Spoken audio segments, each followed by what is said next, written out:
Muy bien, jóvenes, vamos a ver, ahora sí, vamos a ver la clase del día de hoy. Como pueden apreciar, el tema que vamos a desarrollar son los incas. Chicos, a ver, mientras que vamos agrandando la imagen, algunas preguntas sobre el tema, ¿no? ¿Quiénes eran los incas? ¿En qué periodo se desarrollan? ¿Cuál es la importancia de estos para nuestra historia? A ver, vamos a ver.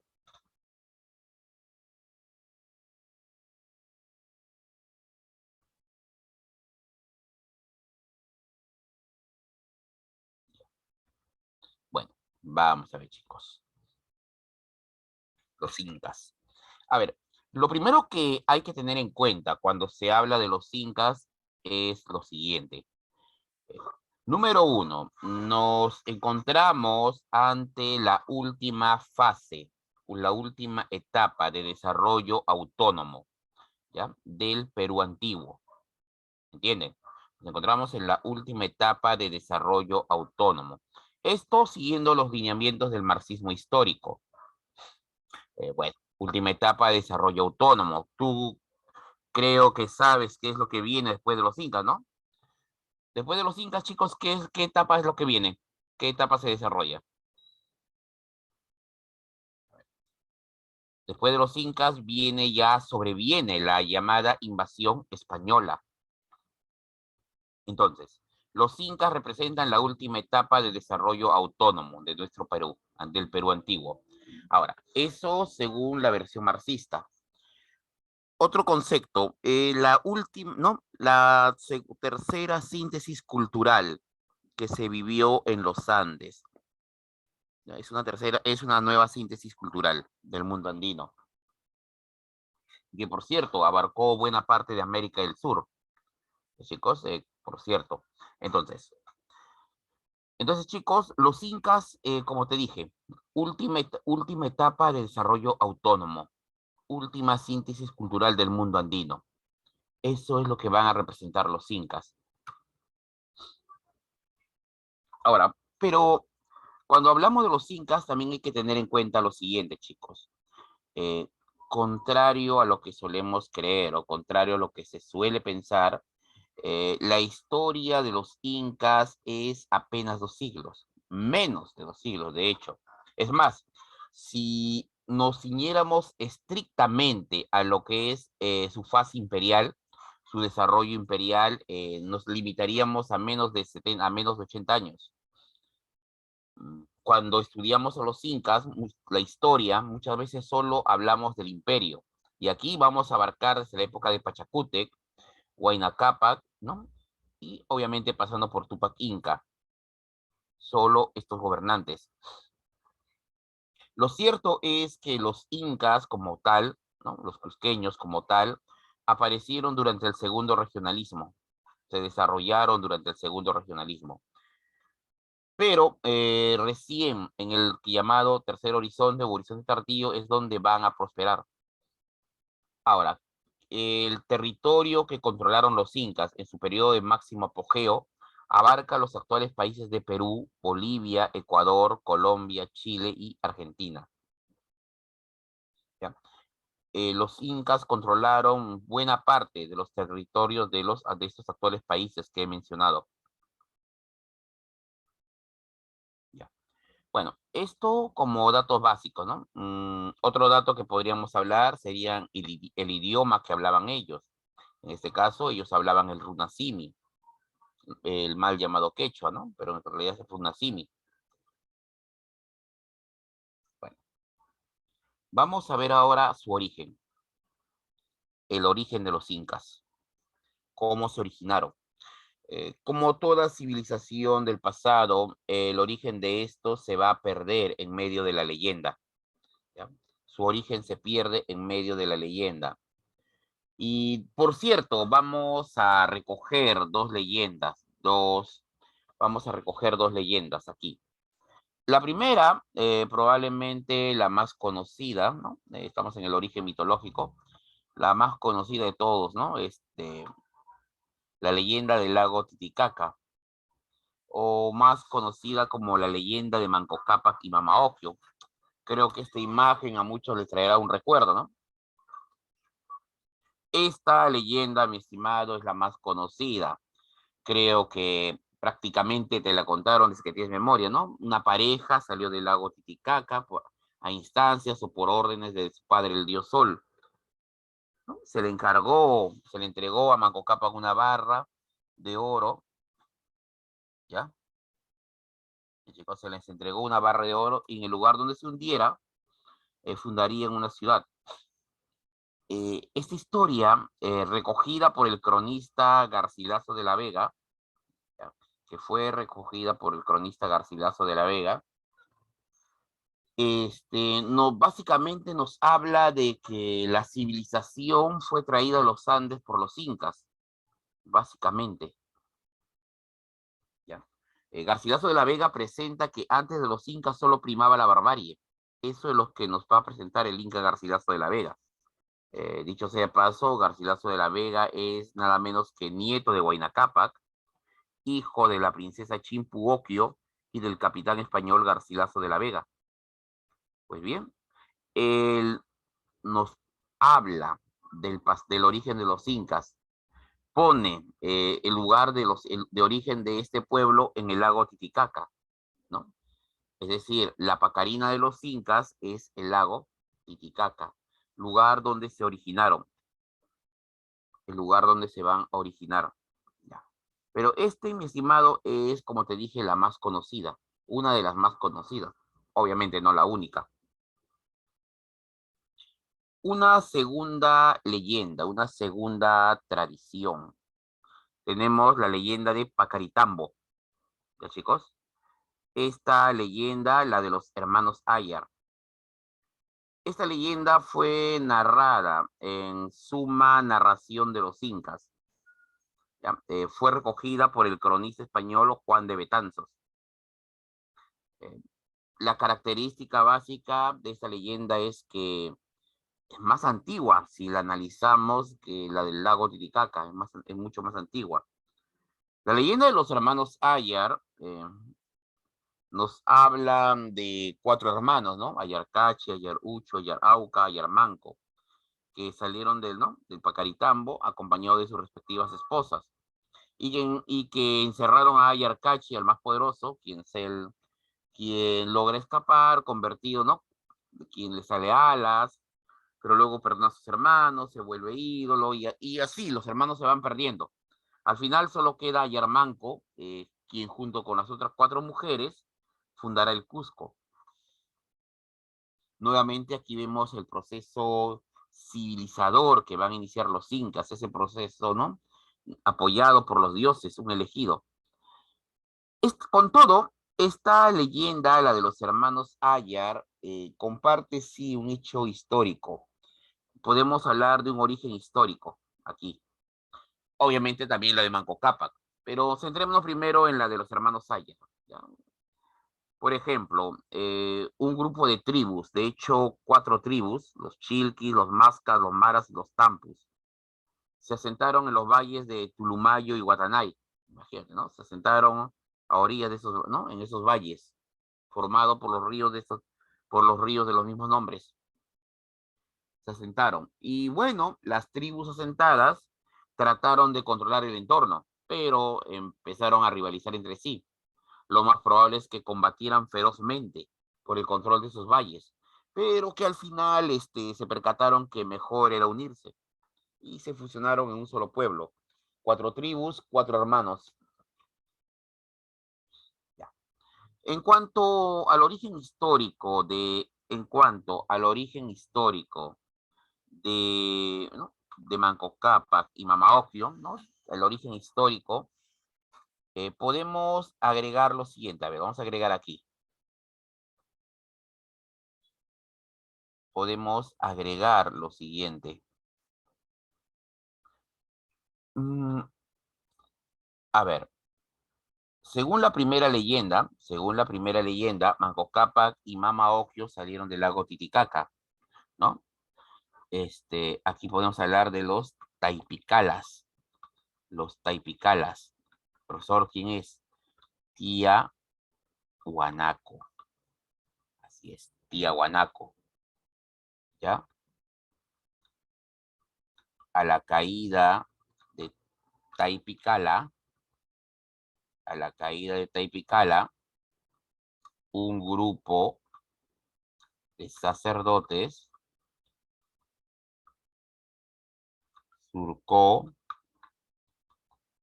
el Titicaca y migró,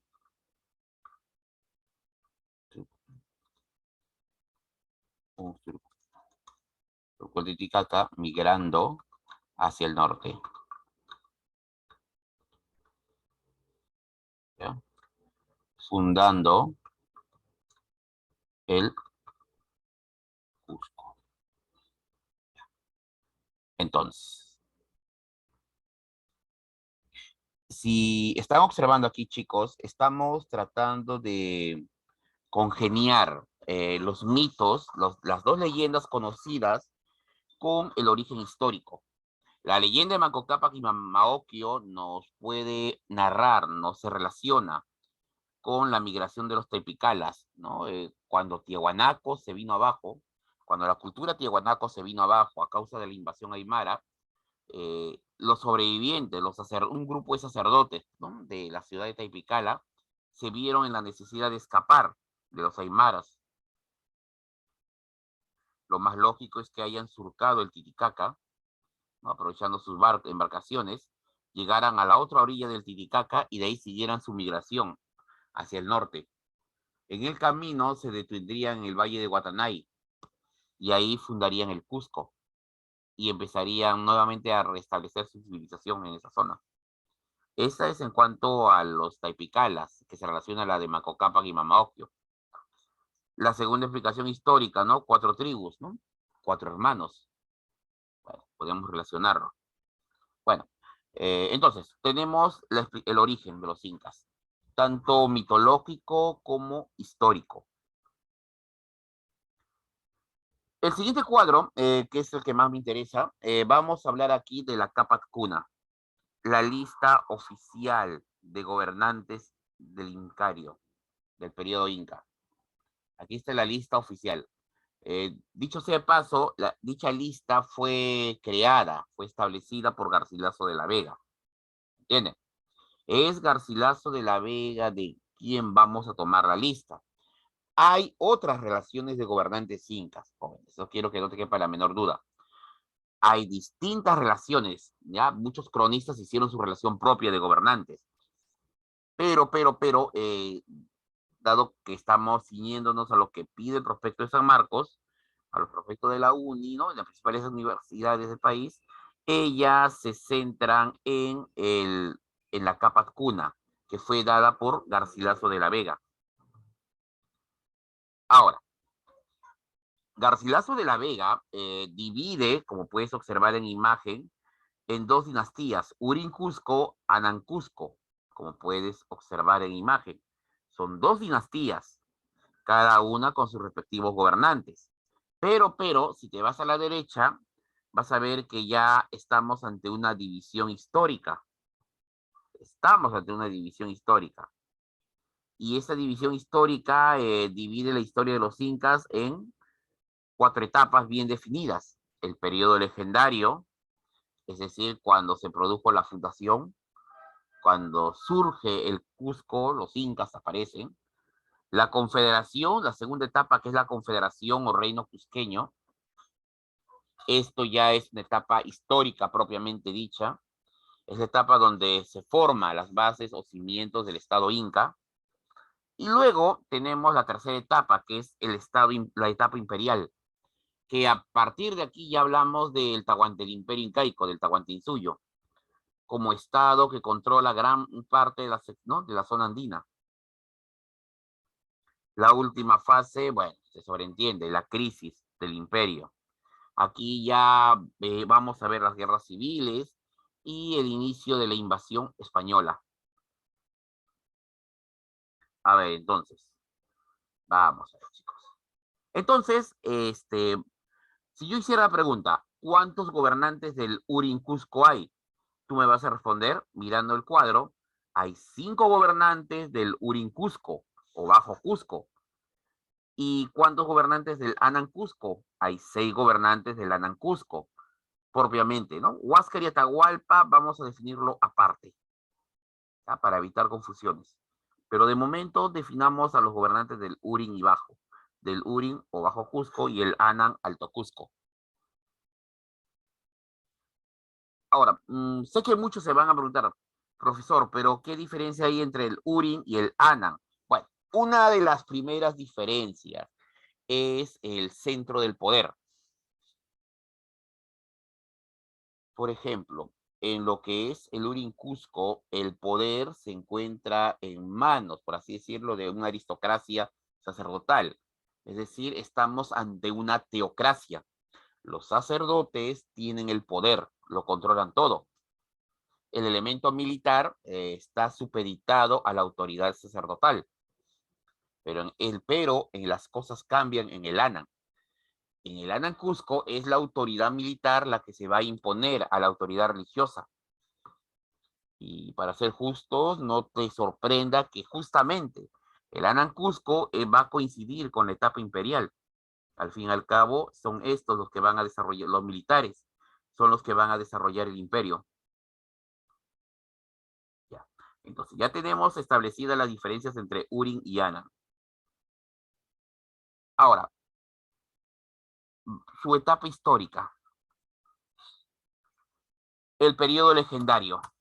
Este periodo legendario cubre 2 gobernantes, Manco Cápac y Sinchi-Roca. Su mismo nombre lo dice, periodo legendario. Y bueno, esta etapa se pierde en la leyenda.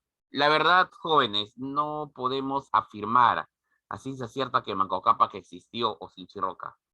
No podemos estar al 100% seguro. Digamos que dejemos esta etapa como una etapa legendaria, envuelta en la leyenda. ¿Ya? Centrémonos en la fase histórica, en la primera etapa histórica, la Confederación Tribal, o lo que vas a conocer como Reino del Cusco. Su primer gobernante, o primer gobernante oficial e histórico, es Yoque Yupanqui. Le seguiría Maita Cápac y luego Cápac Yupanqui. En la etapa de Cápac Yupanqui parece que algo pasó. Las fuentes atribuyen a un golpe de Estado, un complot dentro de la familia del Inca. Una cosa es cierta, un nuevo personaje asumió el mandato, Inca Roca. ¿Ya? Inca Roca asumirá el mandato. Esto es un cambio dinástico.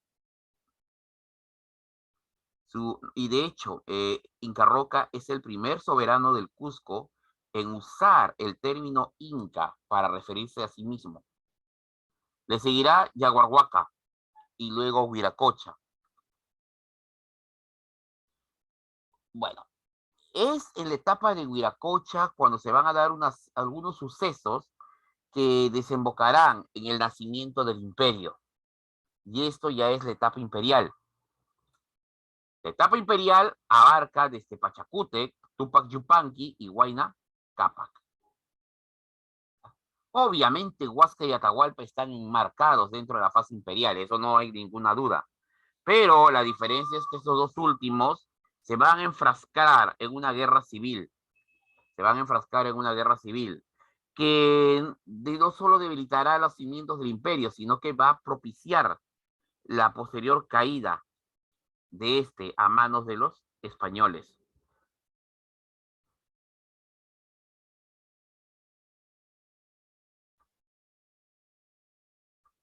Entonces, chicos.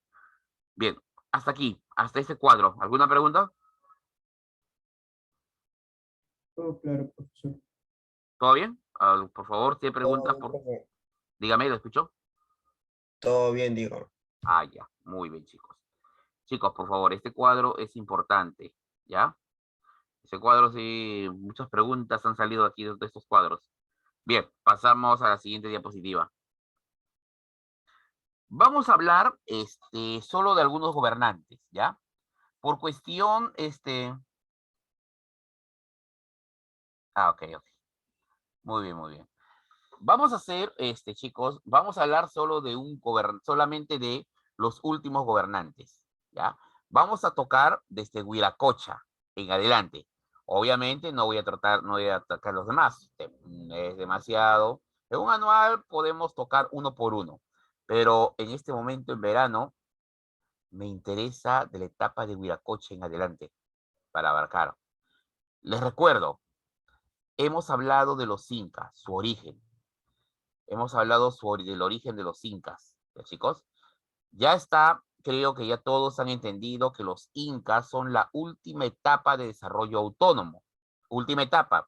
Porque después de los incas, ¿quiénes llegan? Los Los españoles. Los españoles. españoles. También, y siguiendo las ideas ¿no? del arqueólogo norteamericano John Rowe, la última síntesis cultural, última síntesis, tercer horizonte, última síntesis. O sea, un estilo de alfarería que se va a imponer, bueno, toda la unificación en el mundo andino. He cotejado, he comparado la leyenda de Manco Cápac y Mama Ocllo, es decir, la del lago Titicaca, de Garcilaso, la relacionamos con los Taipicalas, el origen a partir de Tiahuanaco. Recuerda que Tiahuanaco cayó a manos de los aymaras y los sacerdotes tuvieron que escapar y fundarían a la larga el Cusco. Y la de los hermanos Ayar, que fue recogida por Juan de Betanzos. Y mira, hay una explicación de que 4 tribus se asentaron en el valle de Tulumayo y Guatanay, hoy en día Cusco, y que esas tribus con el tiempo se unieron, claro, después de una larga etapa de guerra. Hemos visto la Capatcuna, chicos. Recuerda, esta lista que estamos usando fue dada por el Inca Garcilaso de la Vega, hijo de la princesa Chimpuoquio y del capitán Garcilaso de la Vega. Además, Garcilaso de la Vega es nieto nada menos que de Huayna, es el nieto nada menos que de Huayna Cápac, ¿ya? Es el nieto de Huayna Cápac. 2 dinastías, Urin Anan, la primera basa su poder en la teocracia de los sacerdotes, la segunda basa su poder en la fuerza militar, así que por lo tanto se sobreentiende que es la etapa imperial, solo hay 3 emperadores, ¿ya? Y la etapa de caída del imperio, crisis. A ver. Como te dije, solo vamos a tratar unos cuantos.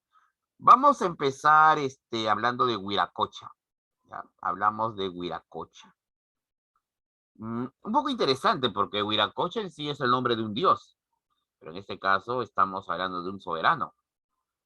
Bueno, una cosa es cierta, chicos.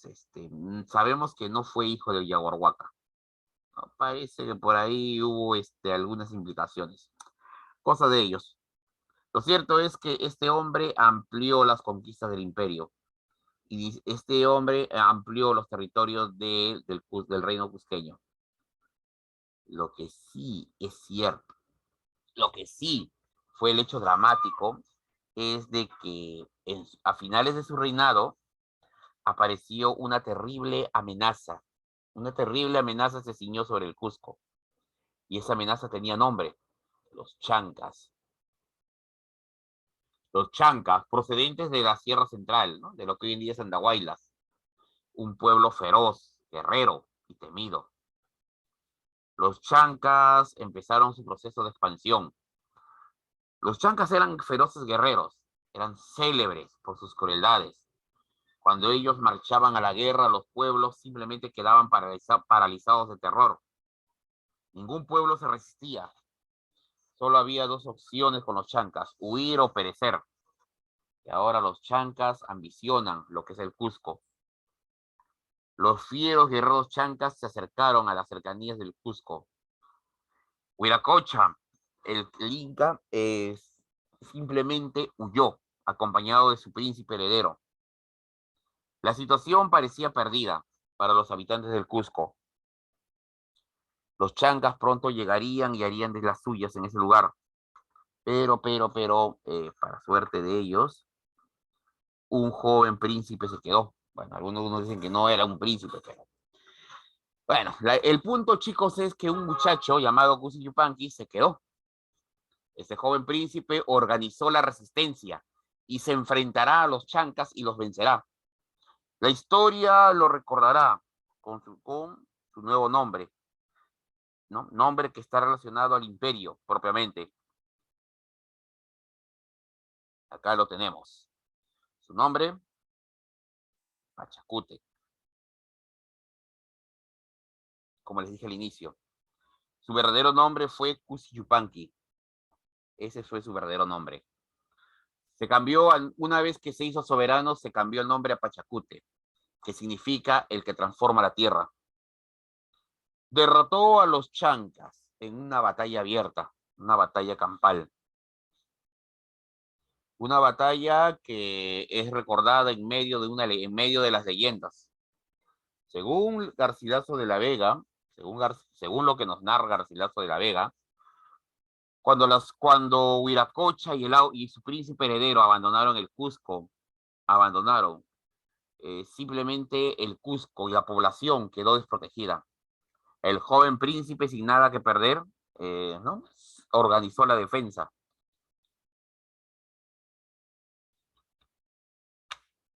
Apostó a todos los hombres que tenían en las afueras del Cusco para dar batalla a los chancas que amenazaban la ciudad.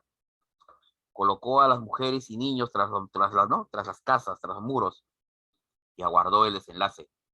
El príncipe miraba el cielo, miraba todos los lugares, y tenía poca gente. Muy pocas tropas tenían para defender la ciudad. Lo que es peor, nadie había acudido a ayudarlo. Nadie acudió a ayudarlo. Cuenta la leyenda que el príncipe, en su desesperación, en una ladera había como un pequeño bosque de rocas. Él ordenó que las rocas sean vestidas como soldados o pintadas como reflejasen soldados, cosa que a la distancia pareciera un ejército. El joven príncipe planeaba darle esa impresión a los chancas, planeaba darle la impresión que tenía más guerreros y que todo el Cusco se había quedado a pelear. Los chancas llegaron y se lanzaron a la batalla. La batalla fue feroz, pero la habilidad, destreza y experiencia de los chancas estaba en favor de ellos. El ejército inca empezó a retroceder, empezó a perder terreno. En un momento determinado, el príncipe se dio cuenta que estaba perdido y ordenó el repliegue total hacia la ciudad, su última línea de defensa. Imaginan a Pachacútec, ¿no?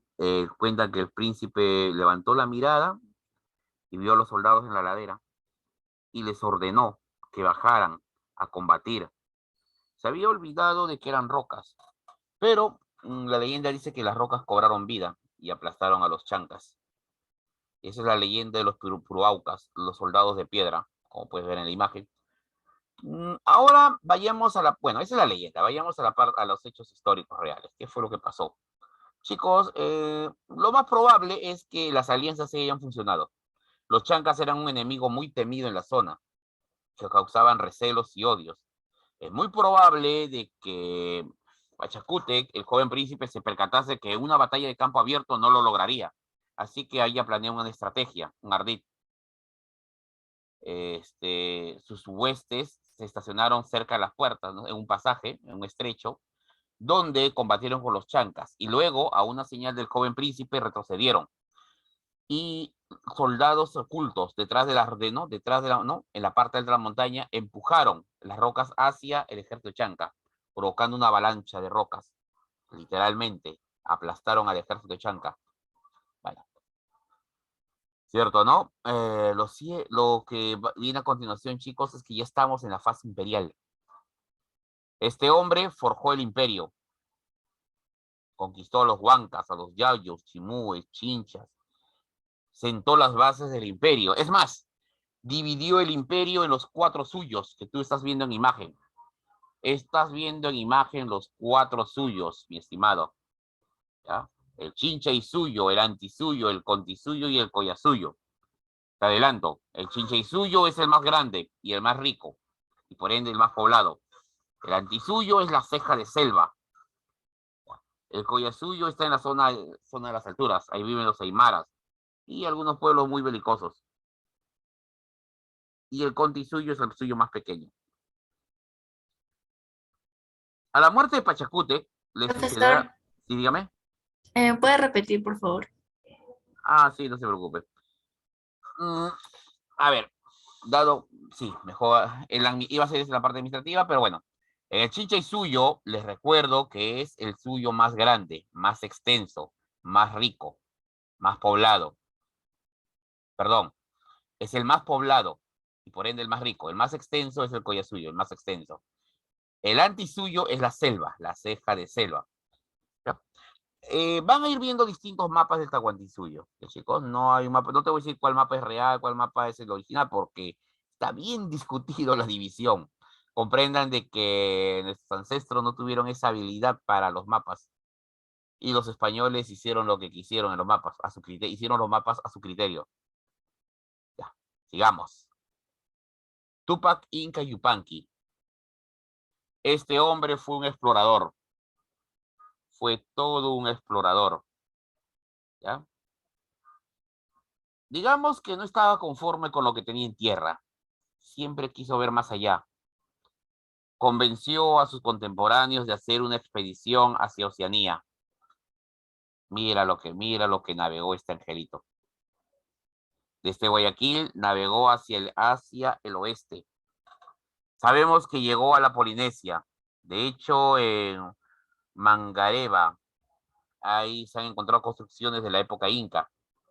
El mismo doctor Heyerdahl, en sus informes, allá por los años 40, 50, hablaba de que los nativos de las islas de la Polinesia narraban que sus ancestros vinieron del oeste, de un rico imperio. Justamente, eran los incas. En la isla de Pascua se han encontrado construcciones similares a las del Cusco. En pocas palabras, muchachos, Tupac Yupanqui fue el inca navegante. Fue un hábil navegante. Eso sí, realizó muchas conquistas. Expandió el Tahuantinsuyo. Finalmente tenemos a Huayna Cápac.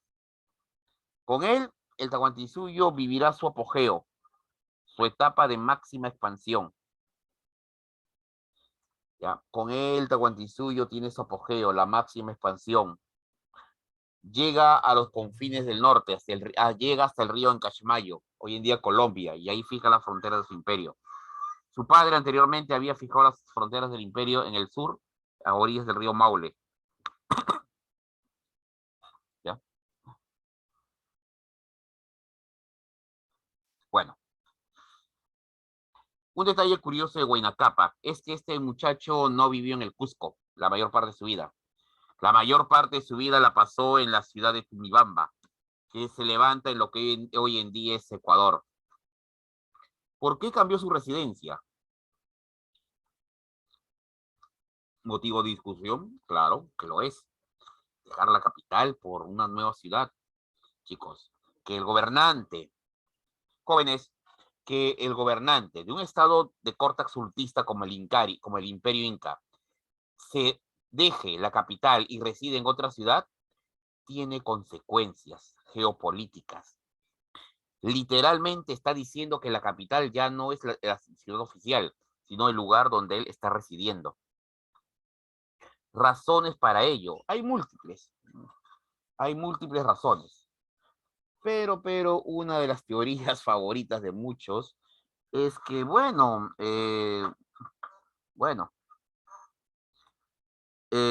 una princesa Cañari tuvo mucho que ver una princesa Cañari tuvo mucho que ver.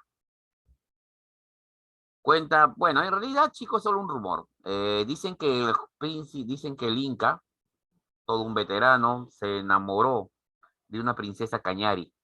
Para ser exacto, los Cañaris eran uno de los pueblos más belicosos, uno de los pueblos que más guerra le habían hecho los incas.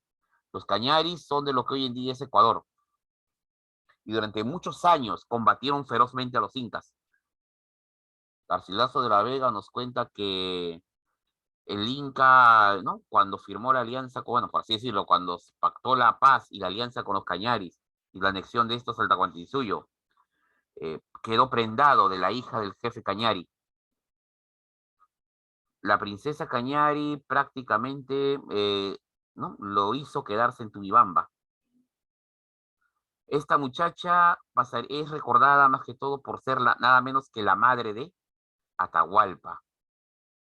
¿Entienden ahora las implicaciones? Ahora, mencionado este nombre, comprenden ahora, chicos, las implicaciones, ¿no? ¿Ya? ¿Entienden ahora las implicaciones políticas?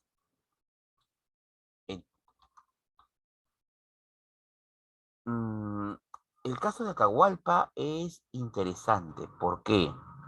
Porque si hemos de recordar, el hijo favorito de Huayna Cápac era Atahualpa. Era su hijo favorito. Huayna Cápac pasó por encima de las leyes del imperio, por encima de las tradiciones, y lo nombró prácticamente su auqui. Era evidente que Huayna Cápac quería que Atahualpa sea su heredero. Eso no está en discusión, ¿ya? De que Huayna Cápac prefiriera a Atahualpa y quisiese que este sea su heredero, eso ni siquiera se discute. Es un hecho confirmado por las crónicas, por los testimonios que, ¿no?, que recogieron los españoles y por todo lo que se sabe. Pero también es sabido que Atahualpa rechazó la borla imperial en un inicio. Y por eso la borla imperial fue a parar a Ninan Cuyuchi primero y luego a Huáscar. Las razones por la cual Atahualpa rechaza la corona ha sido motivo de discusión hasta el día de hoy. Solo podemos especular, jóvenes. La razón no la sabemos, solo podemos especular, nada más. Mal haría yo decirte que fue por eso, no, se ignora. Nunca lo explicó, sus razones habrá tenido. Una cosa es cierta, fue bajo el reinado de Huayna Cápac, en los últimos años de su reinado, cuando noticias inquietantes empezaron a llegar de las costas de su imperio, de las costas de su reino. Los cronistas hablan de que los mensajeros le informaban al soberano: señor, hombres extraños se pasean por tu reino. Son barbados, montan unos venados gigantes, viajan en unas casas gigantes que flotan en el mar, llevan unos tubos que botan fuego y matan a nuestros guerreros. Sus pieles que los cubren son tan fuertes que nuestros mejores dardos o flechas pueden perforar. Llevan el cabello de color del oro, aunque otros llevan un cabello negro. Jóvenes, los informantes a quienes estaban escribiendo. A los españoles. Una pregunta. ¿Los primeros españoles llegaron durante el reinado de qué gobernante? ¿Atahualpa o Huayna Cápac? Atahualpa. Chicos, Huayna Cápac. Es en el reinado de Huayna Cápac cuando llegan los primeros españoles. La noticia de los españoles habrá corrido, ¿no? Habrá corrido como reguero de pólvora en la zona. Los españoles, la prueba de la presencia de los españoles en el reinado de Huayna Cápac es que estos, o sea, los españoles, dejaron su mejor arma. Dejaron su mejor arma en contra de los indios. Chicos, ¿cuál fue la mejor arma que usaron los invasores españoles sobre la población indígena? Y que dicho sea de paso, ha sido pregunta de admisión muchas veces. Claro, no de esa manera, pero se sobreentiende que es la razón por la cual literalmente la población indígena colapsó. Casi ¿Perdón? ¿Dividir el imperio? A ver. Cuando llegaron los españoles en 1830 y algo, digamos, centremos la fecha 1500, la década del 30 del siglo XVI. Centremos la fecha que llegan los españoles. Ya que, o sea, que comienzan a asentarse con fuerza. Ya desde la década del 20 y 30 empiezan a asentarse. Para la década del 70 del siglo XVI, miren, en menos de 40 años, sí pues, en menos de 40 años, la población del Tahuantinsuyo había pasado de 9 millones a solo medio millón de habitantes. No sé si pueden imaginar ese bajón. Las enfermedades. Las enfermedades. Así es. Eso. Su mejor arma, la mejor arma de los españoles. Olvídate de las armas de fuego. desde el punto de vista estrictamente militar, ojo, si habláramos desde el punto de vista estrictamente militar, los españoles, si bien es cierto, tenían la ventaja tecnológica, las armas de fuego no estaban consideradas dentro de esta ventaja tecnológica. Las armas de fuego del siglo XVI eran imprecisas, inseguras, más era el efecto psicológico que el efecto real. Y usado una sola vez, las poblaciones los pueblos que lo enfrentaban entendían el proceso. Es obvio de que cuando los españoles se presentaron y disparasen la primera vez que en su vida disparasen artillería sobre los nativos incas, es obvio que los incas se asustarían. Pero pronto los jefes militares se percatarían de que cargar los cañones españoles les tomaba tiempo, 3, 4, 5 minutos.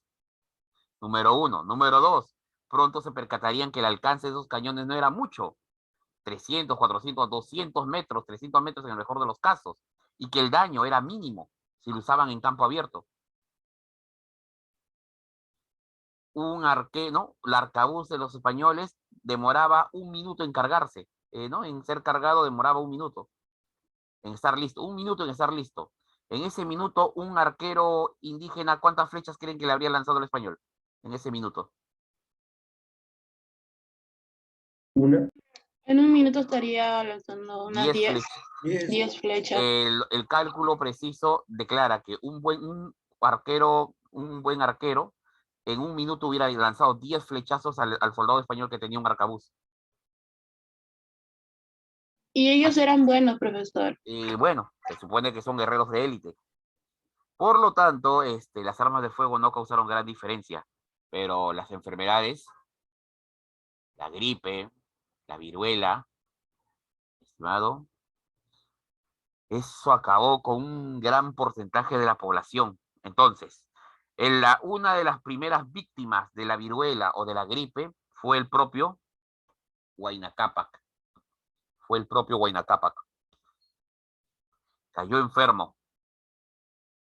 Ya estando agonizando, el hombre nombró su sucesor. Ya estaba dicho que Atahualpa no lo iba a suceder. Atahualpa había rechazado la borla imperial. Como te dije, sus razones él las tendrá. No lo sabemos hasta el día de hoy.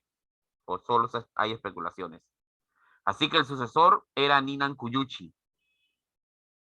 Pero Ninan Cuyuchi estaba enfermo y muere pocos días después de la muerte de Huayna Cápac. En el Cusco, la noticia de la muerte de Ninan Cuyuchi llega al Cusco. La nobleza cusqueña inmediatamente se reúne y en un hábil movimiento nombran a Huáscar. En un hábil movimiento nombran a Huáscar como nuevo gobernante. Muchachos, entramos a la crisis del Tahuantinsuyo. El nuevo gobernante será Huáscar, joven que se había criado en el Cusco, ¿ya? No como Atahualpa, que se había criado en Tumibamba y en Quito. Huáscar era 100% cusqueño. Atahualpa era mitad cusqueño, mitad cañari. Atahualpa tenía el apoyo del Anan Cusco, la facción militar. Huáscar tenía el apoyo del Urin Cusco, la facción teocrática sacerdotal. Ambos tenían el apoyo de algunas de las panacas, de sus ancestros. Una cosa es cierta. Huáscar era, desde el punto de vista político-diplomático, muy imprudente. Y eso causará los problemas. ¿Ya? Atahualpa es frío calculador, pero es consciente que no está en condición de ir a la guerra contra su hermano, al menos no todavía. Y contra todo pronóstico, el primero en abrir hostilidades fue Huáscar, contra todo pronóstico. Hubiera sido fácil creer que sería Atahualpa quien iniciara la guerra, pero no, la inició Huáscar. Huáscar ordenó que la momia de su padre, de Huayna Cápac, sea trasladada al Cusco. Atahualpa Loaz obedece y envía la momia. Pero Atahualpa considera de que es muy riesgoso que él en persona vaya en esa comisión. Así que envía sus propios embajadores. Huáscar se siente desairado ante la llegada de solo embajadores y que el propio Atahualpa se haya negado a ir al Cusco. Y como castigo y para demostrar su poder, ordena que los embajadores enviados por Atahualpa sean ejecutados. No hay marcha atrás. Esto significaba la ruptura y el inicio de la guerra. Huáscar y Atahualpa iniciarían el enfrentamiento. La crisis había iniciado. Había una razón por la cual no era prudente pelear contra Atahualpa. Sucede que Atahualpa se había quedado con la mayor parte del ejército inca, los oficiales más experimentados. Bueno,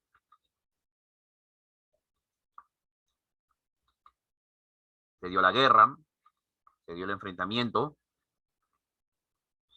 Ya sabes, ¿no? Gana Atahualpa, pero Atahualpa nunca llegó al Cusco, nunca logró ver el Cusco, ya que, chicos, ¿qué pasó en el camino?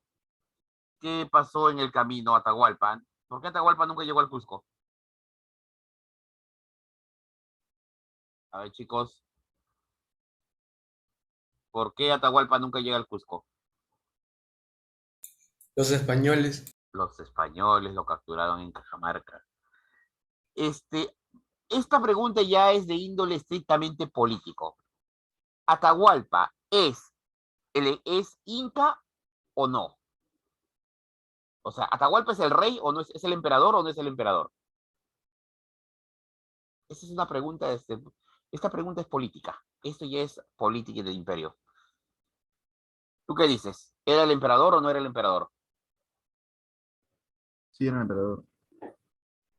Chicos, desde el punto de vista estrictamente político, por favor, quiero Yo que creo que no. no es el emperador. No, Atahualpa no fue coronado emperador. Él estaba al mando de las fuerzas en el norte del imperio. Era un general más. Era un general de alta, ¿no? Digamos, miembro de la aristocracia, todo lo que tú quieras. Hijo favorito del Inca, todo lo que tú quieras. Pero no es el emperador. El emperador es Huáscar. Esa es la razón por la cual, cuando lo capturan los españoles, Pizarro pregunta, ¿quién está al mando? Y obviamente el que está al mando es Atahualpa, pero él está al mando de manera de facto. Los españoles lo consideran como emperador, pero una vez que Atahualpa pagó su rescate, Francisco Pizarro no tuvo problema alguno en mandar a ejecutarlo. Existe una regla de oro con respecto a los gobernantes. Tú no puedes ejecutar a un rey, a un emperador, así por así. No puedes. El único que puede dar las órdenes de dar muerte a un emperador es un rey. En este caso, el rey de España. Pizarro, no. Pizarro será el adelantado, tendrá todo, pero no tiene derecho. Pero Pizarro manda a ejecutar a Atahualpa en Cajamarca. ¿Cómo justifica esta ejecución Pizarro? Él declara lo siguiente. Atahualpa es un usurpador. Atahualpa dio un golpe de estado y ejecutó al legítimo inca, Huáscar. Por lo tanto, yo estoy ejecutando a un usurpador. Claro, en este momento es el gobernante de facto, pero no legal. ¿Entienden? ¿Ya? Esto, jóvenes, esto se llama, son cuestiones políticas. Esto es política, nada más. ¿Ya? En política suele pasar esas cosas. ¿Quién es el que está al mando? ¿Ya? ¿Alguna pregunta ahí? Chicos, preguntas, dudas. A ver, creo que sí tengo una pregunta en el chat.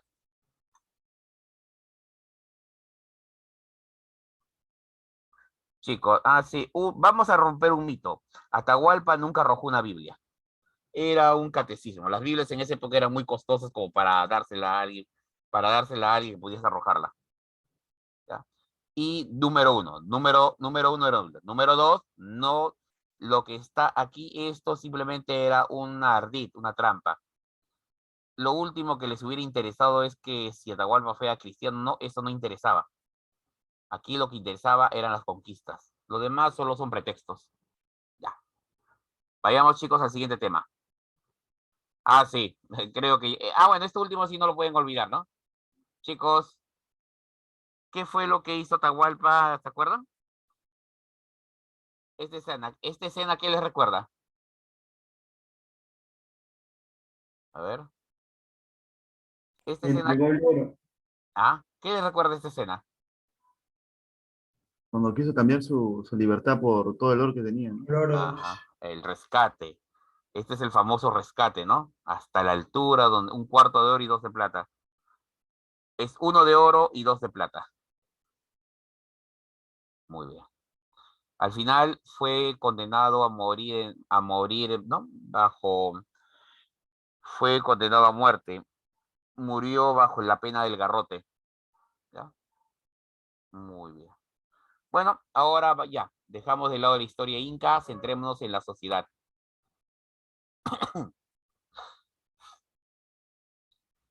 Esta es la estructura imperial, una estructura piramidal.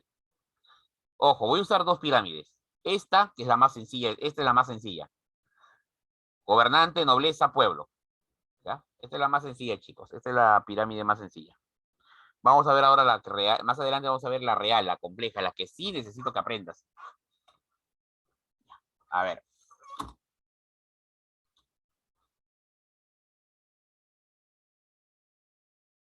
Bueno. Ok. Al mando está el Zapa Inca. Al mando está el Zapa Inca. O sea, el Inca. ¿Ya? Al mando está el Zapa Inca, el Inca. Dueño y señor de este lado de la tierra. La Colla es su esposa legítima. Dicho sea de pasos, la Colla es su hermana o media hermana. Se considera, ¿no? Era algo normal que se casaran entre familiares. El incesto era algo normal para las élites, ya que se consideraba que ninguna mujer era digna del Inca, ya que el Inca era descendiente de los dioses. Debajo de la realeza y la nobleza encontramos a una masa campesina que está obligada a trabajar la tierra y proveer los alimentos y la riqueza necesaria. Ya hablaremos del trabajo. El punto, chicos, es de que había todo un proceso de ceremonia, jerarquías que debían ser cumplidos, sí o sí. ¿Me entiendes? El pueblo vivía organizado en sus ayllus y ellos se relacionaban con el curaca. Y los curacas se relacionaban con la nobleza y estos con el Inca.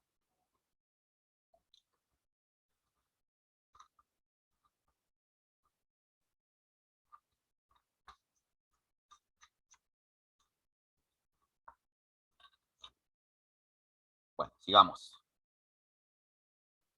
A ver, vamos a ver 2 elementos en común. El ayllu, la célula fundamental, ¿no?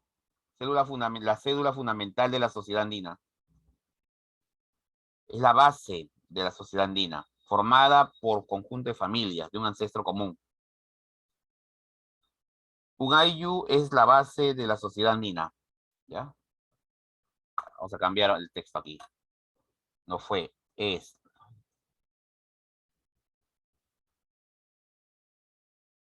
Ya. Fue la base de la sociedad andina. ¿Ya?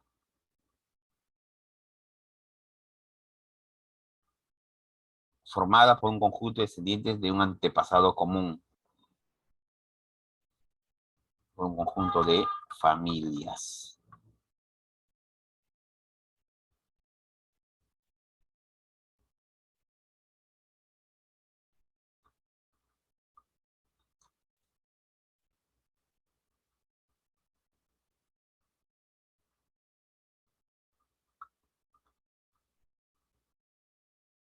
Muy bien.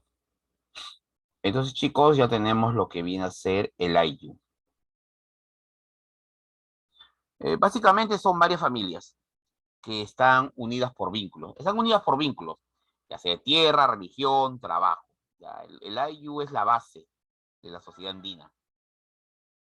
Ahora, también existe una nobleza. Una característica es, otra característica de la sociedad inca es hablar de su propia nobleza. Más adelante vamos a ver que hay varios tipos de nobleza, pero, algo que sí llamaba la atención es que, y es un dato curioso, los españoles llamaron a la nobleza orejones. Así los llamaban, los orejones. Esto era debido a la costumbre de la nobleza incaica de usar unos aretes grandes, circulares, ¿ya? Que a la larga les deformaba las orejas. Bueno, eran los orejones. Acá está. Esta es la que quiero que veas. La pirámide social inca. ¿Ya?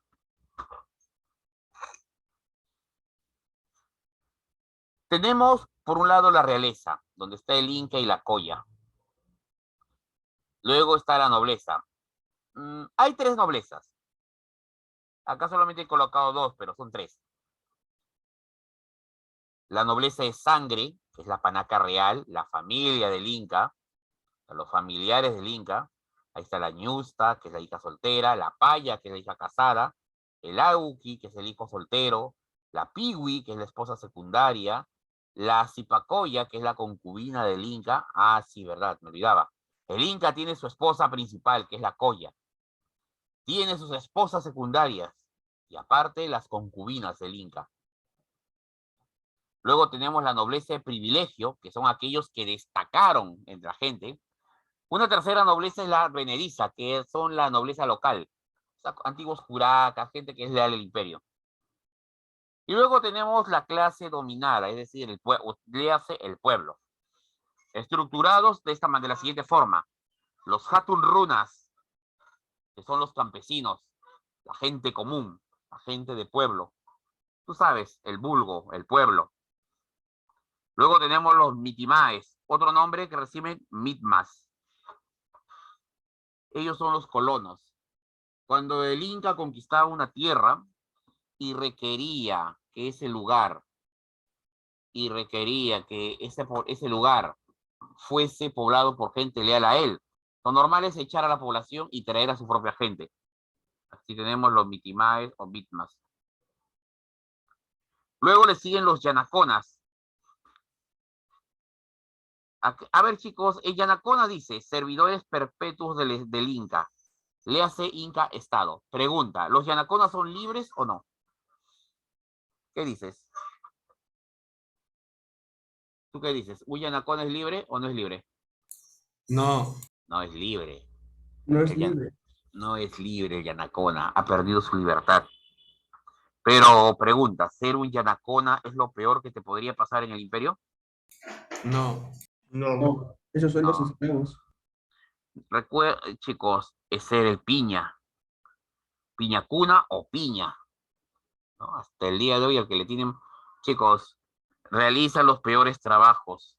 Por ejemplo, aquí en el gráfico hay un ejemplo nomás, pero te voy a dar varios, te voy a dar algunos.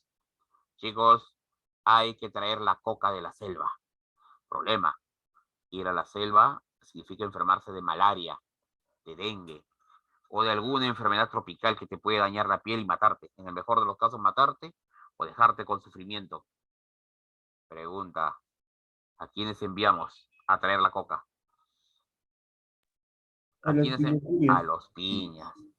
Muchachos, hay que sacar azogue, mercurio de la mina, pero el mercurio es un veneno que te mata lentamente. ¿A quiénes metemos a la mina? A los piñas. A los piñas. piñacuñas. Hay que limpiar los silos. ¿Tú sabes qué es el silo, no? De si llenan de estiércol humano. ¿A quién mandamos a limpiar? A los A piñacuñas. los piñas.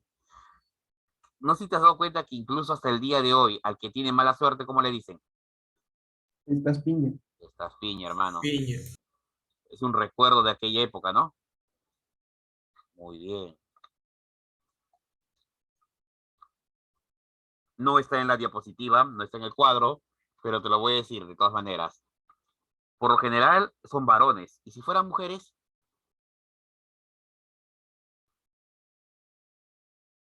¿Se han puesto a pensar? Si eso le pasaba a los hombres, ¿qué le pasarían a las chicas?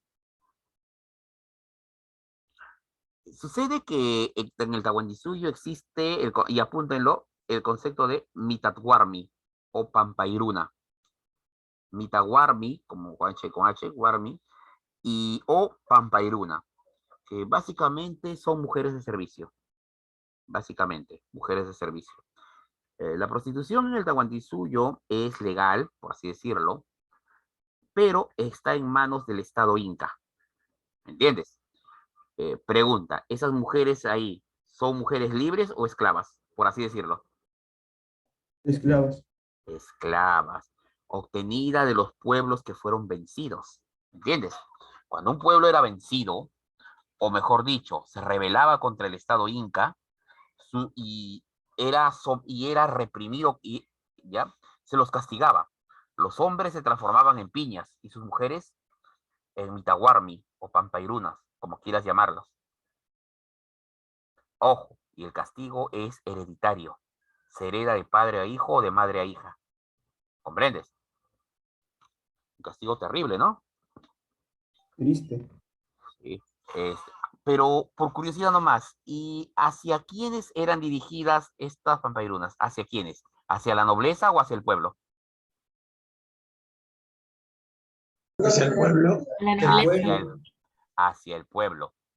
La nobleza no, la nobleza tenía su propio, el pueblo pagaba como impuesto mujeres y en parte del tributo y estas, ¿no? Las aguillas para la nobleza y el inca. En cambio las pampairunas para el pueblo. Profesor, Así una los- pregunta. Dígame. Ya bueno, usted dice que la nobleza obviamente paga a otras mujeres o Sí. entre las familias, ya. Pero supongamos que una de las esclavas era lo suficientemente bonita para alguien de la nobleza. Señorita, señorita, esclavo es esclavo. No hay discusión aquí. Quiero que ¿Cómo? entiendan, esclavos son esclavos. No, no sé si me dejo entender. Es una sociedad de clases sociales. No se va a prestar, no hay, o sea, no hay nada que ascenso, no. Yanacona, esclavo, son sistemas de castas cerrados. O sea, no importaba si era bonita o no. Hijo, un esclavo no es humano, no se lo considera. Creo que me dejo, no sé si entienden lo que pasa es que nosotros Sí, yo entiendo. tenemos el concepto todavía romantizado. Tenemos un concepto romantizado, ¿no? Lamentablemente no es así. Las crueldades, lo que se hacía en el pasado eran terribles. Si alguno de ustedes se ha preguntado por qué cayó fácilmente el imperio, creo que con solo ver la estructura social se dan cuenta por qué cae el imperio, ¿no? Una pregunta muy sencilla, chicos. Si ustedes fueran miembros, si ustedes fueran yanaconas o piñas en el peor de los casos, ¿qué hubieran hecho durante el proceso de invasión? ¿Defender el imperio o ponerse del lado de los españoles? Los españoles. Correcto. ¿Entienden? ¿Entienden ahora por qué cae? Pues la estructura del imperio está, o sea, es un imperio que se ha impuesto sobre una población. Es terrible. La situación. Tenemos el detalle de que solemos muchas veces ver el pasado con una gloria, ¿no? Todo, pero olvidamos esas pequeñas cosas que van a hacer que el imperio se resquebraje y que se venga abajo. ¿Ya? ¿Ya, chicos? Hay que ver eso. Eso lo vamos a ver la próxima semana en el proceso de invasión, y ahí sí se debe explicar cuál fue la actitud de los pueblos hacia los españoles. ¿Cuál fue la actitud de los pueblos, las alianzas, las traiciones que se dieron? ¿Ya? Bien. Entonces, chicos, ¿alguna pregunta más? Para dejar la clase, para dejar la pirámide social. Sí se entendió. Ya, ok. Bien, chicos, continuamos. Voy a hacer algunas explicaciones básicas de algunos detalles que no se ha podido tratar en la pirámide.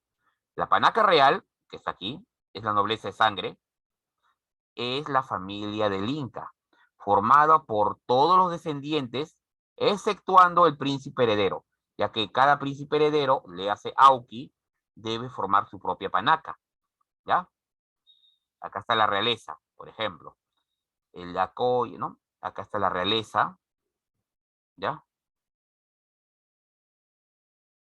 ¿Ya? Muy bien. Así es, Matías. ¿Ya? Esa es la realeza. ¿Qué pasó? No cambia. El Auqui.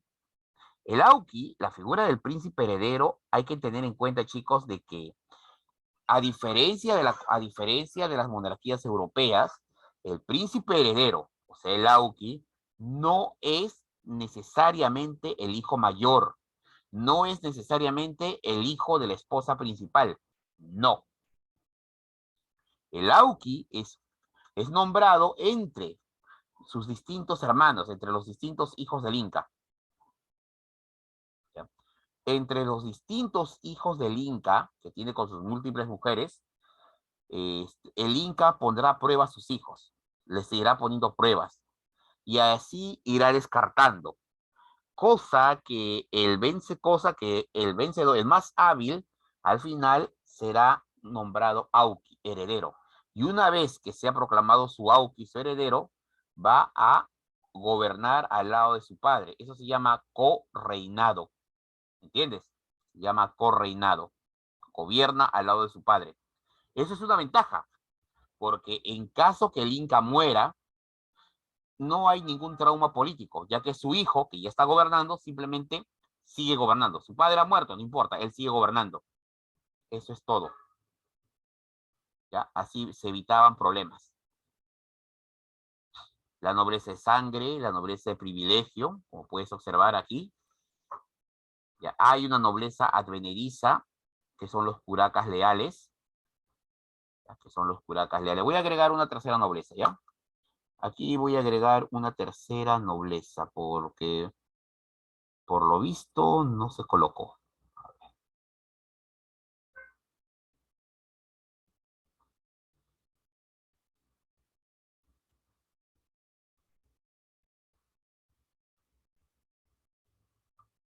A ver, voy a colocar una así nomás con ese, ¿ya?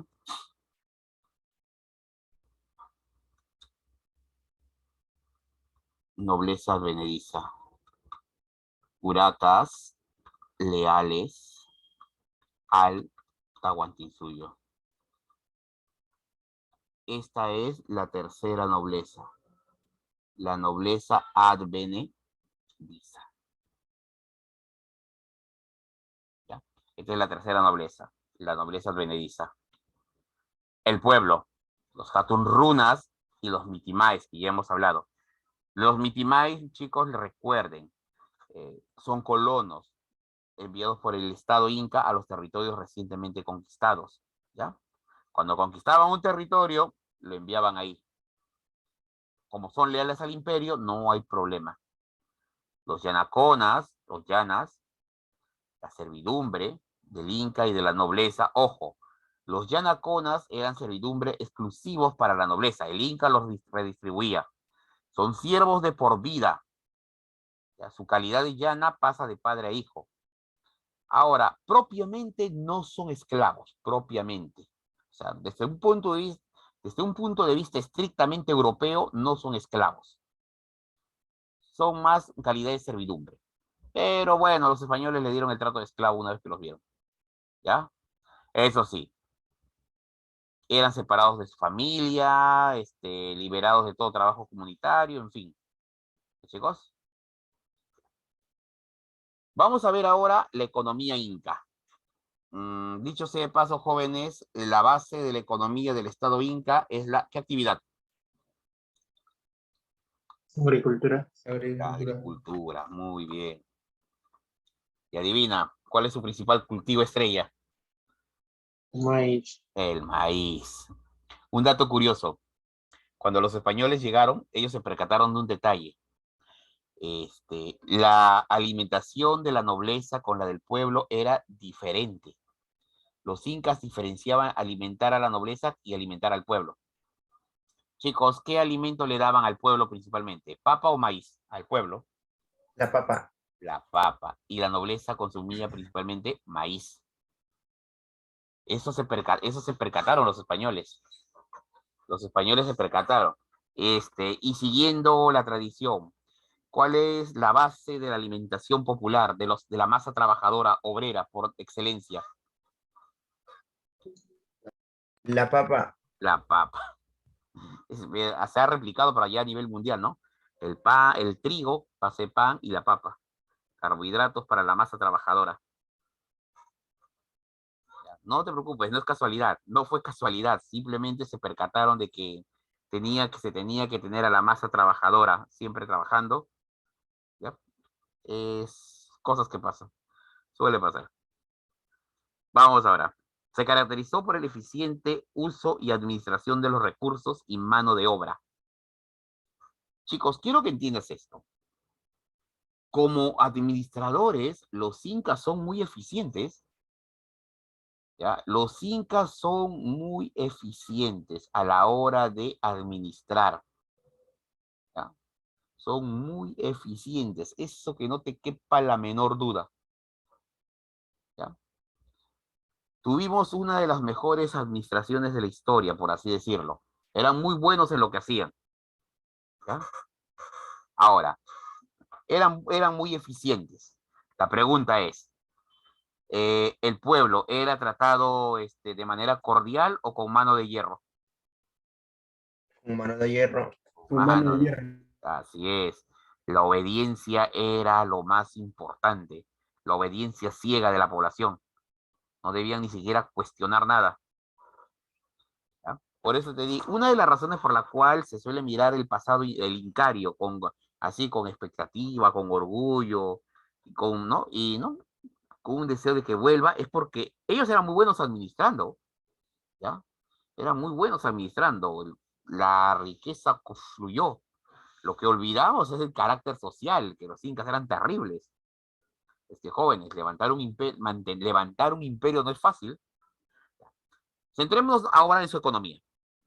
Dos principios rectores gobernaron la economía inca. El principio de reciprocidad y de redistribución. Primero vamos a centrarnos en la reciprocidad, número 1, que está aquí en la diapositiva. La idea es simple. Consiste en brindarse apoyo mutuo. Quiero que entiendas que en el imperio incaico no existe el concepto de moneda. ¿Entiendes? Quiero que entiendas que en el mundo andino no, el concepto de riqueza es totalmente diferente al concepto de riqueza que había en la vieja Europa en aquella época, en el viejo mundo. A ver, te explico. En aquella época, en el viejo mundo, le hace Europa, Asia, África, pero sobre todo en Europa y en Asia, una persona era rica mientras más bienes obtenía. Por ejemplo, eres dueño de tierras, eres rico. Eres dueño de grandes, ¿no? de tierras, de negocios, eres un hombre rico. Si eres dueño de grandes tierras, o sea, se te medía por los bienes que te estaban a tu nombre. Pero ese es en el viejo mundo. En el mundo andino, el concepto de riqueza es diferente. Digamos que en el mundo andino eres dueño de grandes extensiones de tierra, pero vives solo, solitario. Eres pobre. ¿Por qué? Lo que pasa es que para ser rico tienes que participar en la reciprocidad, ayuda mutua e intercambiar favores. Ese es el concepto de riqueza en el mundo andino. A ver, hay dos reciprocidades, simétrica y asimétrica. La simétrica se dio entre los miembros del Ayllu, es decir, entre iguales. ¿Entiendes? Todos salían ganando, todos se apoyaban entre sí. La asimétrica es la que se daba entre el Estado Inca y los Ayllus, donde obviamente el beneficiado era el Estado Inca. Pero ese es el principio de reciprocidad. El siguiente principio es de redistribución.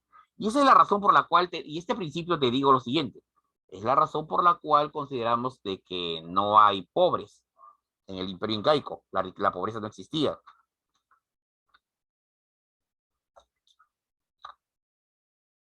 Consiste en lo siguiente.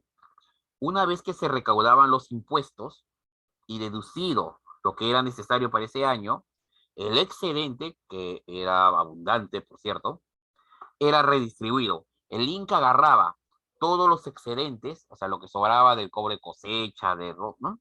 Y lo redistribuía. Todos esos bienes eran redistribuidos. ¿Entre quiénes? ¿El Inca le daba todo lo que sobraba y lo repartía con el pueblo? No. Lo repartía con los nobles, con la aristocracia. Los aristócratas, una vez que obtenían esos bienes, inmediatamente tenían que redistribuirlo con los ayllus, con la gente del pueblo común. ¿Comprendes? Ese eran los principios. Reciprocidad y redistribución. ¿Ya, chicos? Eran los principios rectores que gobernaron la economía inca. Muy bien. Ahora, pero ¿cómo obtenían esos recursos, chicos? ¿Cómo lo obtenían? A ver, jóvenes, una pregunta. ¿En el antiguo imperio se pagaban impuestos? ¿O no? ¿Tú qué dices? Sí, sí se pagaban. Sí, los impuestos, chicos, se pagan de ley, sí o sí. Eso que no te quepa la menor duda. Los impuestos tenían que ser pagados, sí o sí. Pero si tú vivías en, en el imperio, ¿de qué manera, si tú vivías en el Tahuantinsuyo, de qué manera pagabas tus impuestos? Mediante alimentos. Así es, entregar parte de la cosecha. Tenías que entregar parte de tu cosecha. O trabajar para el imperio a través de la mitad. O entregar productos. Acá podíamos hablar incluso uno de tus hijos podía ser entregado. Eso sí, todo lo que se recaudaba en especia, cosechas, productos, era enviado a la colca, o sea, un almacén, para su posterior redistribución. Eso, jóvenes, es el pago de impuestos. Cuando los españoles llegaron, encontraron que la población indígena entonces estaba acostumbrada a pagar impuestos. Por eso no tuvieron problema alguno al imponerles el tributo, ya que tenían una población acostumbrada a pagar. Los incas, bueno, ya venían disciplinándolos desde hacía tiempo. Cuando el almacén, le hace la colca, se llenaba, el inca procede a redistribuirlo entre los nobles, y se supone que los nobles deben distribuirlo entre la población, o sea, los ayllus. El objetivo de todo esto, muchacho, es eliminar los efectos de la pobreza. ¿Entiendes? Esa era la idea, acabar con el concepto de pobreza. ¿Por qué no había pobreza en el imperio incaico? Porque se redistribuía la riqueza. Muy bien. Ahora, dentro del trabajo, vamos a ver su sistema de trabajo, cómo trabajaban ellos. Chicos, vamos a ver aquí algunos sistemas de trabajo bien definidos.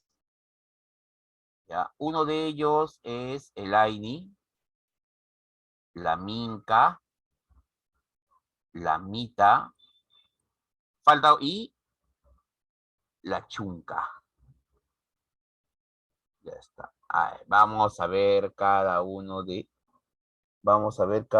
ellos. AINI. Estamos hablando de la ayuda mutua. ¿Ya? Ayuda mutua entre los miembros del AIU. Vamos a imaginar, campeón, que el día de hoy tienes tu parcela de tierra, 2 hectáreas. Problema, sinceramente, ¿tú crees que 2 hectáreas de tierra, tú solito vas a poder cultivarla? No. No, son 20.000 metros cuadrados, ¿no? Obviamente que no, tú solo no puedes. Pero, ¿qué tal si hacemos esto? Mira, el día de hoy todos tus compañeros de tu salón van a trabajar en tus tierras, el día de hoy, y te van a ayudar a cultivarlo. Mañana, todos tus compañeros se dirigen a la tierra de tu amigo, de tu otro compañero. Y pasado mañana, a la tierra de otro compañero. Y así hasta terminar las tierras de todos. ¿No les parece más fácil? Sí. Nos ayudamos. Y chicos, si se dan cuenta, todos salen ganando, ¿no? Ganan todos. Ese es el AIU, la ayuda mutua. Perdón, ese es el AINI, la ayuda mutua. Muy bien, hasta ahí bien. El otro es la MINCA, trabajo colectivo en beneficio del AIU. Joven, muchachos, tenemos un problema. La sequía, que trae agua para el pueblo, se ha echado a perder. Un derrumbe, algo, no sé. Y ya no llega agua para el campo. Bueno, caballero nomás. Mañana en la mañana, primera hora, todos los hombres y mujeres a trabajar a la sequía. Entre todos la reparamos. Nos tomará toda la mañana. Y cuando terminamos de reparar, hacemos una fiesta. ¿Qué te parece? Eso se llama Minca. El trabajo colectivo en beneficio de todo el Ayllu. Esa es la Minca. ¿No? Bueno. Sirve también para trabajar las tierras del sol. Y luego la Mita, trabajo obligatorio. La Mita, sí, mi estimado, es un trabajo obligatorio en beneficio del Estado, o sea, del Inca. Chicos, el Inca quiere construir su castillo en lo alto del cerro. Pregunta, ¿qué vamos a hacer nosotros? La mitad. La Mita, caballero nomás, ¿no? Vamos a trabajar por turnos. A este grupo les corresponde trabajar durante los próximos 4 meses en lo que al Inca se le ha ocurrido. Terminas los 4 meses a su casa, luego viene otro grupo a reemplazarte. Y así. La Mita es el trabajo obligatorio para todo hombre o mujer, para todo grupo, para todo Ayllu del imperio. Chicos, con esto el Inca construyó andenes, caminos, templos, fortalezas. La Mita fue el secreto del éxito de los incas en obra de infraestructura. La razón por la cual los incas pudieron hacer grandes obras de ingeniería y que hoy en día nosotros, pese a toda la tecnología que tenemos, no podemos imitar, es porque el Inca, mi estimado, tenía de manera permanente prácticamente 500.000 de hombres, de manera permanente, trabajando en lo que a él se le ocurra. Chicos, una pregunta, 500.000 de hombres trabajando de forma permanente. ¿El Inca podría hacer cualquier maravilla? Sí. Sí, ¿no? Las grandes fortalezas, todo fue gracias a la Mita. La siguiente, la Chunca. Trabajo colectivo en beneficio de una comunidad afectada por un desastre. Probablemente la única vez en que todo lo que nosotros dábamos se nos regrese. Si pasaba un desastre, se convocaba a la Chunca. De distintos lugares del imperio llegaban voluntarios, trabajadores, alimentos, ropa, para protegernos mientras dure el desastre. Los voluntarios, todos los miembros de la Chunca, pasaban a reconstruir esa tierra.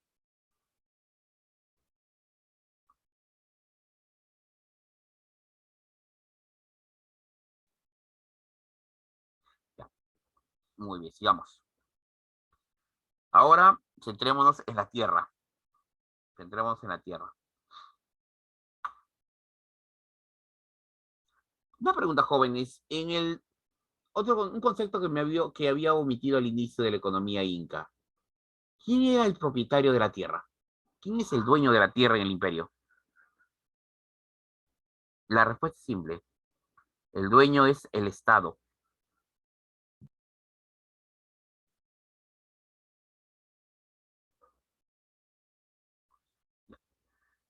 Chicos, a ver, el Estado inca es dueño de todas las tierras. De hecho, esto me lleva a que la agricultura será la principal actividad. Se considera que el hombre para adherido a la tierra. Para el pensamiento de la época, trabajar a la tierra era indicio de salud. ¿Ya? Los únicos que no trabajaban la tierra eran los ancianos y enfermos. Esa es la característica de la tierra. Ahora, la tierra está distribuida en tierra del sol, tierra del pueblo y tierra del Inca. A ver, primero centrémonos en las tierras del Inca, o tierras del imperio, o tierras del Estado. Estas tierras eran obtenidas por conquista. Cuando el Inca conquistaba un territorio, se sobreentiende que esa tierra pasaba a propiedad del Estado Inca. También podía ser obtenido por planificación o anexión de otras. Por ejemplo, esto. Esto, chicos, es por planificación. ¿Cómo se llama esta imagen, chicos? ¿Qué tipo? A ver, está su nombre ahí. Moray. Moray. Estos Moray. son morays. Son morays. Andenes circulares. ¿Esto es natural o hecho por el hombre? Hecho por el hombre. Hecho por el hombre. Hecho por el hombre. Entonces, esta es la tierra planificada. ¿Ya? Esto le pertenecía al Estado Inca. Ahora, con lo que se obtenía de las tierras del Estado, o sea, las cosechas obtenidas de estas tierras, servirían para sostener al aparato estatal, es decir, alimentar a la nobleza, a la burocracia, ¿no? Sus excedentes eran enviados a los depósitos, a las colcas. ¿Ya? ¿Y con qué sistema se trabajaba estas tierras? Con el sistema de la mita. Se trabajaba todo con el sistema de la mita. Muy bien. La tierra del sol. Esta tierra, mi estimado, le pertenece a los sacerdotes del imperio, dedicados obviamente al culto solar. De lo que se obtenía de esta tierra, servía para alimentar al clero, a los sacerdotes. Servía para preparar las bebidas, para las fiestas, los alimentos. O sea, todo salía de su propia tierra. Y finalmente, el pueblo. Un detalle, chicos. La tierra le pertenece al Estado Inca. Quiero que entiendas. Y el Estado Inca le entregaba las tierras a los Ayllu. O sea, yo Estado te entrego a ti, Ayllu. No, venía el curaca y diga, a ti te entrego este territorio. Y ustedes, miembros del Ayllu, van a tener que administrarlo. ¿Cómo lo administran? Bueno, de la siguiente manera. A cada integrante del Ayllu se le entregará una parcela de tierra. Otro sector será tierra comunal. Eso sí, en caso que un matrimonio llegase a tener hijos, se iría incrementando la cantidad de tierras. Si nacía un varón, se le asignaba un topo, una parcela de tierra. Si nacía mujer, medio topo, media parcela de tierra. A ver, quiero que entiendan acá, chicos. Número 1, ¿la tierra era propiedad de quién? ¿Del campesino o del Estado? Del Estado. Del Estado. ¿Qué pasaba si tú, como campesino, habías nacido y a tu padre le entregaron un topo? Que obviamente sería la tierra tuya. Cuando mueres, ¿esa tierra regresaba al Estado o la pasaba a manos de tu heredero? Regresar al Estado. Porque se... Regresaba al Estado. ¿Entienden? La tierra regresaba al Estado. ¿Comprenden? Esa era la característica de las tierras del imperio. Ahora, si te has dado cuenta, el Estado Inca está dando tierras a cambio de ¿qué? ¿A cambio de qué te dan tierras? De un hijo, de un... De hijos. Este tipo de política de entregar tierra, o sea, de entregar premios a cambio de hijos, se aplica en los pueblos que tienen excedentes o faltantes de hijos. ¿Faltantes? Faltantes. Faltantes. ¿Sí? Ojo, pueden buscar, pueden googlearlo, como dicen ustedes, y en los países de que no nacen muchos niños, hay premios por si nacen niños. Hay premios para las mujeres, para los padres. Busquen en Europa nomás. Faltan niños en Europa y te va a salir todo lo que opinan ellos. Pues bien, entonces, mi estimado, esa es política del Tahuantinsuyo, ¿no? Entonces, si te das cuenta, cuando tú analizas esto, te das percatas de que hay un pequeño problema tienen los incas en este periodo. ¿Ya? Ahora, el topo es una parcela de tierra agrícola. Debe producir lo suficiente para alimentar a un hombre. Su tamaño estará en relación a su producción. Mientras mayor sea la fertilidad de la tierra, menor será su tamaño. Ya. Entonces, ya hemos visto las tierras del pueblo. A ver, tierra, ¿no? Muy bien. Centrémonos en el trabajo. Chicos, el trabajo en el imperio. El trabajo es de carácter obligatorio. ¿Ya? Los Hatun Runas eran explotados de manera feroz. Habían almacenes, colcas, ¿ya?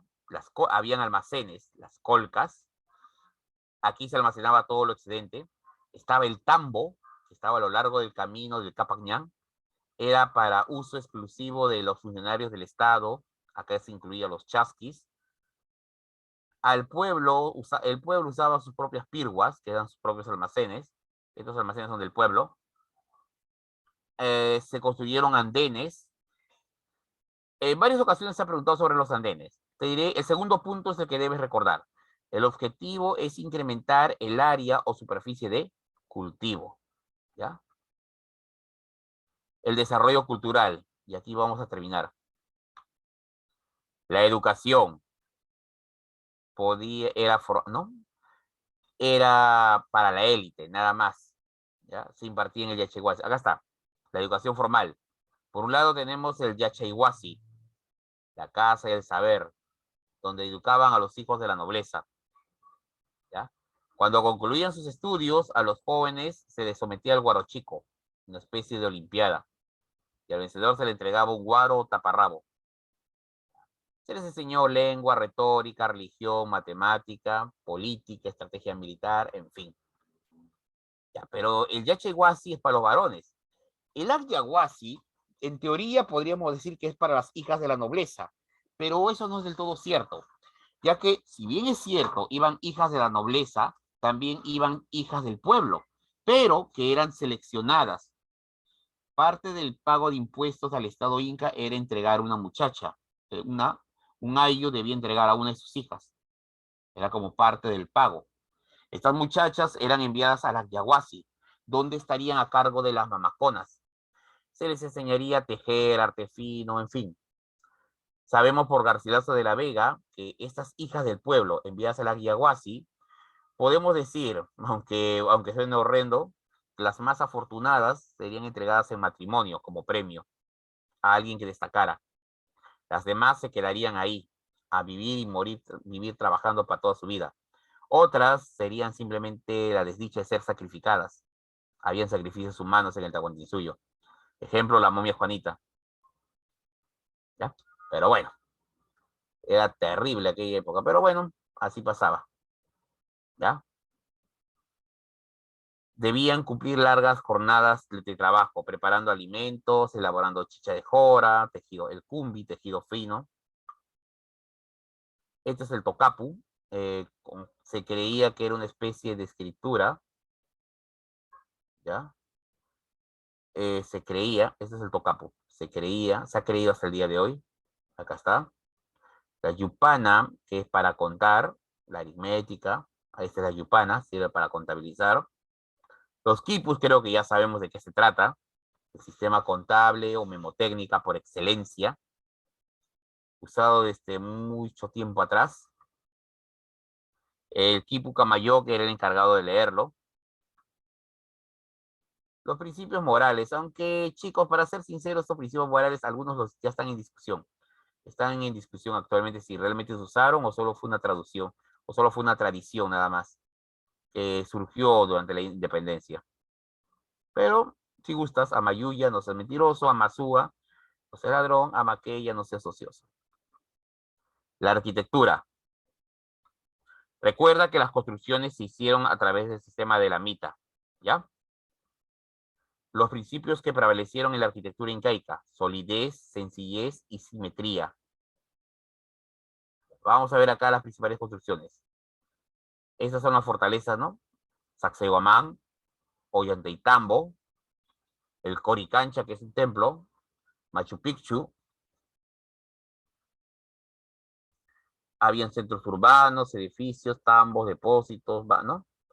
Los palacios de Pachacútec, Tupayupanqui, Huayna Cápac. Bueno, la cerámica, chicos, es una cerámica utilitaria. Fueron muy hábiles en la artesanía, pero sobre todo destaca esto, el aríbalo, que es un cántaro base cónico. Tenemos los queros que destacan, ¿ya? Y también tenemos, joven, la textilería. Hay que tener en cuenta, chicos, que bajo el imperio la textilería se masificó. Pero destaca el cumbi, hecho de lana de alpaca o vicuña. Este tejido que esta vez acá se llama vasca, un tejido tosco y ordinario, para la población en común, por lo general. ¿Ya? Muy bien. Muy bien, chicos. Dejamos de compartir. Y nos vamos a centrar en las preguntas. A ver, voy a compartir para irnos directo a las preguntas. Ya está. A ver. Número 1. A ver. Sus respectivas características. Ya. Te ayudo. El antisuyo, ¿con quién se relaciona, chicos? A ver, un ratito, un ratito. Ya está. Usaré este color. Ya. El anti suyo, ¿con quién se relaciona, chicos? Ya, se obtenía la coca, muy bien. El conti suyo es el suyo de menor extensión territorial. Bien. El chincha y suyo, a ver, voy a cambiar de color.